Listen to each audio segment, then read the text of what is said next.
Saya Nabila Zakira Habe. Saya Iman Aljan Sanata Dinata. Saya Lisa Firandin Rahmadini. Oke, cukup perkenalan dari kami. Langsung saja kita masuk ke materinya yang pertama, Mataram kuno. Jadi pada pembahasan pertama di kerajaan Mataram kuno itu terdapat agama. Pada awalnya Mataram kuno menganut agama Hindu, yaitu khususnya aliran Siwa. Hal tersebut dipengaruhi kuat oleh adanya kebudayaan India yang masuk melalui jalur perdagangan serta politik. Nah, agama Hindu ini berkembang pesat pada masa kerajaan Sanjaya. Selanjutnya, kerajaan Mataram kuno mengalami perkembangan di agama Buddha. Hal ini disebabkan oleh gantinya dinasti penguasa yang memiliki agama berbeda, yaitu Buddha. Selanjutnya yang kedua, terdapat tahun berdiri. Mataram kuno berdiri pada abad ke-8 sekitar 732 Masehi. Lokasi kerajaan Mataram kuno berada di pedalaman Jawa Tengah, tepatnya di lembah sungai, sekitar lembah Sungai Progo dan Opak, yang sekarang itu daerah Yogyakarta dan Magelang. Namun pada abad ke-10 Masehi, Raja MPU Sindok memindahkan pusat pemerintahan ke Jawa Timur. Penyebab runtuhnya, yang pertama ada bencana alam. Letusan besar gunung berapi itu menyebabkan kerusakan pertanian, lahan pertanian, pemukiman, dan pusat kerajaan. Yang kedua ada ancaman keamanan dari raja lain. Ancaman keamanan dari serangan Sriwijaya di Sumatera yang mengancam stabilitas politik. Yang ketiga ada faktor ekonomi. Karena letak kerajaan Mataram kuno di pedalaman, jadi kurang strategis untuk perdagangan maritim. Selanjutnya saya di sini akan menjelaskan tentang sosial budaya dari Mataram kuno. Yang pertama adalah kehidupan masyarakat yang pengaruh oleh agama Buddha dan Hindu, yang dimana dalam aspek keagamaan, kebudayaan, dan kehidupan bermasyarakatnya sangat kental oleh agama Hindu dan Buddha. Kemudian selanjutnya adalah mereka bermasyarakat agraris, di mana mereka sebagai penduduk Mataram kuno bekerja sebagai petani atau berladang. Kemudian selanjutnya adalah mereka berbahasa Sanskerta dan Jawa kuno, yang dimana mereka menggunakan bahasa Sanskerta itu saat ada acara keagamaan. Kemudian selanjutnya di Jawa kuno mereka menggunakannya sebagai bahasa sehari-hari. Dan adanya juga sistem kasta. Di sini sistem kasta yang paling atas adalah Brahmana, yang dimana seperti pemimpin-pemimpin atau pemuka-pemuka agama. Kemudian yang kedua adalah raja, yang dimana mereka ada elit-elit di sana atau bangsawan. Kemudian yang ketiga adalah Waisa, yang dimana mereka adalah pedagang. Yang terakhir adalah Sudra, yang dimana mereka adalah rakyat jelata. Selanjutnya saya akan menjelaskan raja-raja yang di Mataram kuno. Raja pertama atau pendiri Mataram kuno itu adalah Raja Sanjaya. Mataram kuno bercorak Hindu Siwa dan kekuasaan di sini mulai ditata dengan baik. Selanjutnya yang kedua ada Raja Samaratungga. Di masa ini kerajaan mencapai kemajuan besar dan mencapai puncak kejayaan dalam agama, budaya, dan pembangunan. Contohnya bukti pemerintahannya itu ada Candi Borobudur yang menjadi simbol puncak kejayaan dari Mataram kuno dan menjadi pusat beribadah dari agama Buddha. Yang ketiga ada Raja Empu Sindok. Pusat kerajaan di sini dipindahkan dari Jawa Tengah ke Jawa Timur, yang dimana itu menandai awal kerajaan baru. Selanjutnya di sini saya akan memaparkan sumber-sumber sejarah yang menyatakan keberadaan kerajaan Mataram kuno. Yang pertama ada Prasasti Tanggal. Prasasti Tanggal ini diperkirakan berumur 732 Masehi dan ditemukan di Gunung Mukir, Magelang, Jawa Tengah pada tahun 1879. Nah, Prasasti Tanggal ini menceritakan tentang pembangunan lingga atau lambang Dewa Siwa oleh Raja Sanjaya sebagai bentuk penghormatan kepada Dewa Siwa, Brahmana, dan Wisnu. Lalu juga menegaskan bahwasanya pendiri kerajaan Mataram kuno adalah Raja Sanjaya. Lalu yang kedua ada Candi Prambanan. Candi Prambanan ini diperkirakan umurnya 850 Masehi, ditemukan pada tahun 1733 dalam keadaan rusak atau hancur, lalu selidiki lebih lanjut pada masa pendudukan Inggris pada tahun 1811 sampai 1816. Lalu ada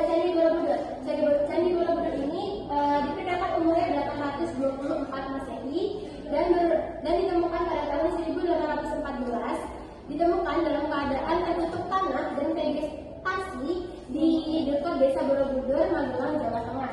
Nah, kedua candi ini, Candi Prambanan dan Candi Borobudur, melambangkan pusat puncak kejayaan Kerajaan Mataram kuno, yakni kemegahan seni arsitektur dan sebagai bentuk toleransi antar agama Hindu dan Buddha. Selanjutnya adalah Kerajaan Sriwijaya. Yang pertama, agama.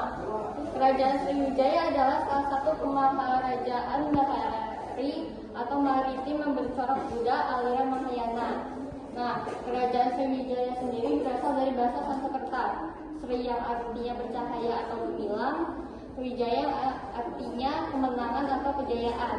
Jadi arti lengkap dari nama Sriwijaya merupakan kemenangan yang jelas gemilang. Selanjutnya, sudah berapa tahun berdiri Kerajaan Sriwijaya, yaitu pada abad ke-7 sampai 15, diperkirakan pada 682 Masehi.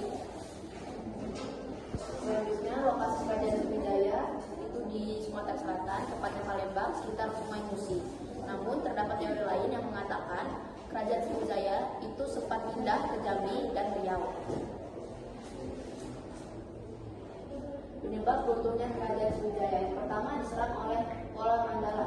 Pola Mandala ini adalah kerajaan dari kekuatan militer dan ekonomi di Sriwijaya. Yang kedua, disintegrasi wilayah. Banyak wilayah yang melepaskan diri dari pengaruh Sriwijaya. Yang terakhir, masuknya ajaran Islam. Berkembangnya ajaran Islam di Sriwijaya mempengaruhi peta politik dan sosial pada stabilitas wilayah. Jadi saya di sini akan menjelaskan tentang sosial budaya dari Kerajaan Sriwijaya. Yang pertama adalah masyarakatnya didominasi oleh Mahayana. Kemudian yang kedua adalah adanya struktur sosial berdasarkan kasta dan kapasan. Di mana kasta adalah yang seperti tadi yang dimana. Jadi di sini saya akan menjelaskan tentang sosial budaya dari Kerajaan Sriwijaya. Yang pertama adalah masyarakatnya didominasi oleh budaya Mahayana.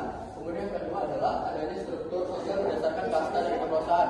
Di mana kasta adalah berdasarkan yang pertama adalah brahmana seperti pemimpin atau pemuka agama. Kemudian yang kedua adalah raja, yang dimana mereka adalah elit istana seperti bangsawan atau panglima tempur. Kemudian yang ketiga adalah waisa, yang dimana waisa ini adalah pedagang-pedagang. Kemudian yang terakhir adalah sudra, yang dimana mereka adalah rakyat jelata. Dan jika berdasarkan kekuasaan, yang pertama yang paling tinggi adalah raja, kemudian yang kedua adalah pedagang, yang ketiga brahmana, yang terakhir adalah rakyat jelata. Kemudian yang ketiga adalah mereka berselat maritim, yang dimana mereka kerajaannya berdiri dengan perdagangan antar lautan, yang dimana ada Cina dan Arab. Kemudian yang terakhir adalah menggunakan bahasa Melayu kuno dan Sanskerta, di mana mereka menggunakan Melayu kuno sebagai bahasa sehari-hari dan Sanskerta jika ada acara keagamaan.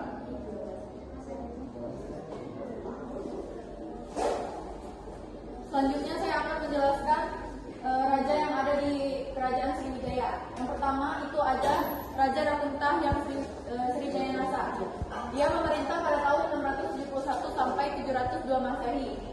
Kerajaan di sini mulai berkembang menjadi kerajaan maritim yang kuat dan pusat penyebaran agama Buddha di Asia Tenggara.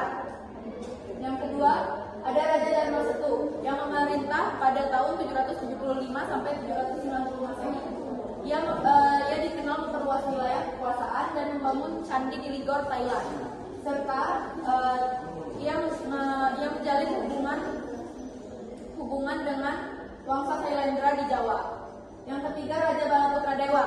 Di masa ini Balaputra Dewa membawa Sriwijaya ke masa keemasan dengan menguasai jalur perdagangan internasional dan menjalin hubungan dengan India.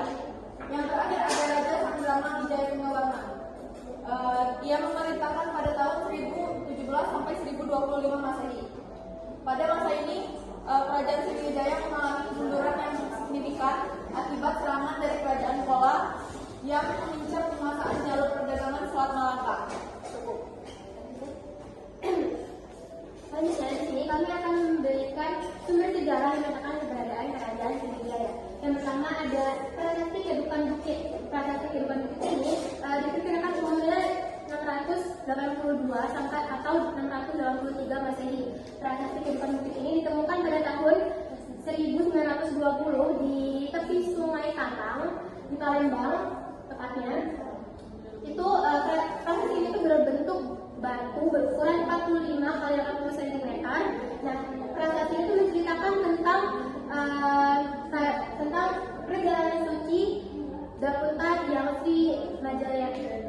Jayanasa yang membawa 20.000 tentara untuk membangun dinasti Sriwijaya. Lalu yang kedua ada Prasasti Nalanda.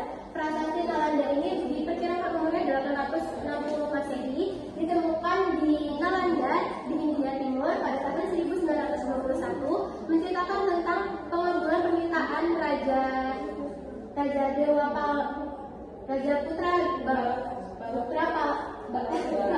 Dewa yang meminta kepada Raja Dewa Paladeva untuk membangun biara Buddha di Nalanda sebagai tempat peribadatan dan pendidikan untuk pelajar Sriwijaya di Nalanda kala itu.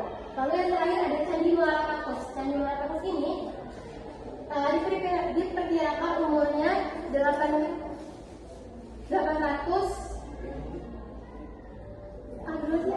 Lalu yang terakhir ada Candi Muara Takus. Candi Muara Takus ini diperkirakan umurnya 4 sampai 11 Masehi, ditemukan di tahun 1860. Tempatnya itu ada di Riau. Nah, candi ini tuh menceritakan kisah keemasan atau puncak kejayaan kerajaan Sriwijaya dan sebagai pusat peribadatan dan pendidikan agama Buddha.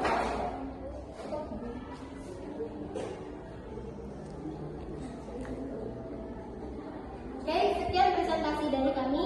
Apakah ada yang ingin bertanya? Ya, kami.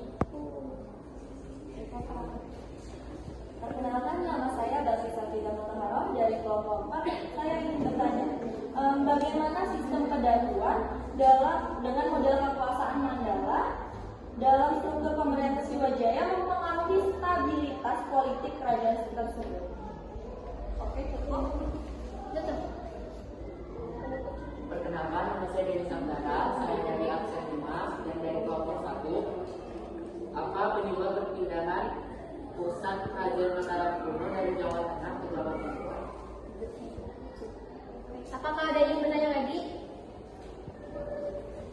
Perkenalkan, saya Adat Zainab Prianda dari perwakilan kelompok 2. Saya bertanya, mengapa perpindahan pusat kerajaan Mataram kuno ke Jawa Tengah, yaitu Jawa Timur, dianggap sebagai langkah strategis? Dari kelompok 4 atau kelompok 5? Kelompok 5. Ada yang bertanya lagi? Perkenalkan, nama saya Cahaya Mulia dari kelompok 5. Di sini saya punya pertanyaan. Apa saja 3 dinasti Wangsa yang pernah memerintah kerajaan Mataram kuno? Oke, pertanyaan akan kami tampung. Izinkan kami berdiskusi terlebih dahulu. Aku dulu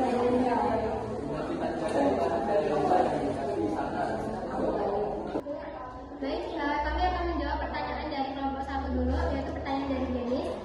Pertanyaannya, apa penyebab perpindahan pusat kerajaan Mataram kuno dari Jawa Tengah ke Jawa Timur?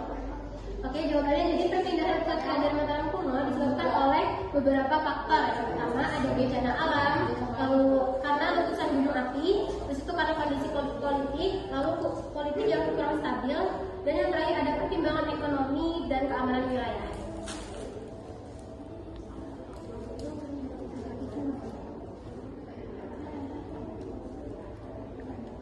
Selanjutnya saya akan menjawab pertanyaan dari kelompok 4, yaitu pertanyaan dari Balkis. Nah, pertanyaannya yaitu bagaimana sistem kedatuan dengan model kekuasaan berbentuk mandala dalam struktur pemerintahan Sriwijaya mempengaruhi stabilitas politik kerajaan tersebut. Jawabannya, sebagai sebuah kedatuan, Sriwijaya tidak memerintah secara sentralistik melainkan melalui jaringan hubungan penguasa pusat dengan penguasa lokal, yaitu datu. Kelebihan dari ini adalah ekspansi wilayah bisa sangat cepat, namun kelemahannya adalah loyalitas daerah sangat bergantung pada kekuasaan fisik dan karisma raja pusat. Jika pusat lemah, integritas wilayah mudah hancur. Cukup?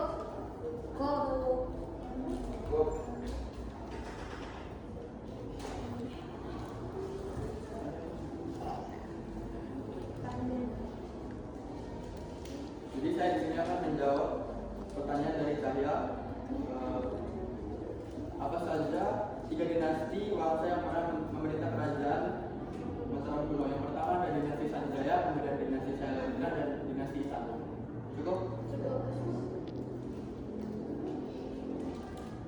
Selanjutnya saya akan menjawab pertanyaan dari kelompok 2. Pertanyaannya, mengapa perpindahan pusat kerajaan Mataram kuno ke Jawa Timur dianggap sebagai langkah strategis? Jawabannya adalah karena Jawa Timur memiliki tanah subur, jalur perdagangan yang lebih aman, dan risiko bencana alam